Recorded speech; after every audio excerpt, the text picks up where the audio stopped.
श्री गणेशाय नमः। भक्तों, आज हम जो है जामवंत जी के बारे में कुछ जानने का प्रयत्न करेंगे, जिन्हें रामायण में जामवंत जी रीछराज या जाम्बवान जी भी कहा जाता है। रीछराज जामवंत जी ब्रह्मा के अंश अवतार हैं।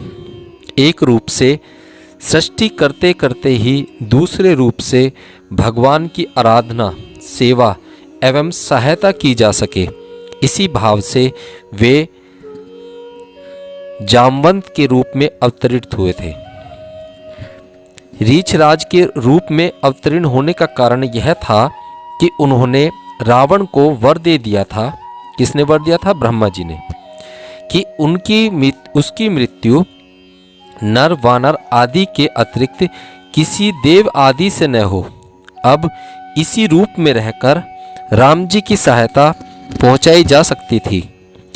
जब भगवान विष्णु ने वामन का अवतार धारण कर बल्कि यज्ञशाला में गमन किया और संकल्प लेने के बाद अपना विराट रूप प्रकट किया, तब इन्होंने उनके त्रिलोकी को नापते नापते उनकी 7 प्रदक्षिणा कर ली। इनकी इस अपूर्व शक्ति और साहस को देखकर बड़े बड़े मुनि और देवता इनकी प्रशंसा करने लगे। रामा अवतार में तो मानो ये भगवान के प्रधानमंत्री ही थे। माता सीता के अन्वेषण में, यानी कि उन्हें ढूंढने में, ये हनुमान जी के साथ थे। और जब समुद्र पार जाने की किसी को हिम्मत न पड़ी, तब इन्होंने हनुमान जी को इनकी शक्ति का स्मरण कराया और लंका में जाकर क्या क्या करना चाहिए इस विषय में सम्मति दी। समय समय पर सलाह देने के अलावा ये लड़ते भी थे और लंका के युद्ध में इन्होंने बड़े बड़े राक्षसों का संहार किया। भगवान राम के चरणों में इनका इतना प्रेम था कि इनके अयोध्या पहुंचने पर इन्होंने वहां से अपने घर जाना अस्वीकार कर दिया और हठ किया कि मैं आपके चरणों को छोड़कर कहीं नहीं जाऊंगा। जब तक भगवान राम ने द्वापर में आकर दर्शन देने की प्रतिज्ञा नहीं की, तब तक ये अपने हठ पर अड़े ही रहे। अंततः इनकी आज्ञा मानकर अपने घर आए और नित्य भगवान की प्रतीक्षा में उन्हीं का चिंतन स्मरण करते हुए अपना जीवन व्यतीत करने लगे। द्वापर युग में श्री कृष्ण अवतार हुआ। इस समय द्वारिका के एक यदुवंशी सत्यजित ने सूर्य की उपासना कर श्यामक मणि प्राप्त की। एक दिन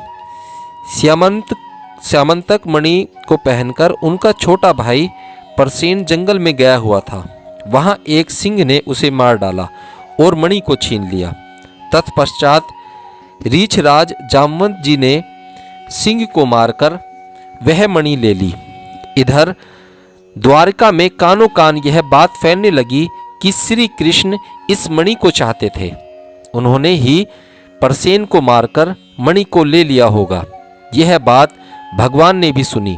यद्यपि लोक दृष्टि से तो भगवान ने कलंक के परिमार्जन और मणि के अवशेषण के लिए ही यात्रा की, परंतु वास्तव में बात यह थी कि उन्होंने अपने पुराने भक्त जामवंत को दर्शन देकर कृतज्ञ करना था। उनका एक एक क्षण बड़ी व्याकुलता के साथ भगवान की प्रतीक्षा में ही बीत रहा था। हाँ, तो भगवान कृष्ण जामवंत के घर पहुंच गए। उस समय उनका पुत्र मणि के साथ खेलता हुआ पालने में झूल रहा था।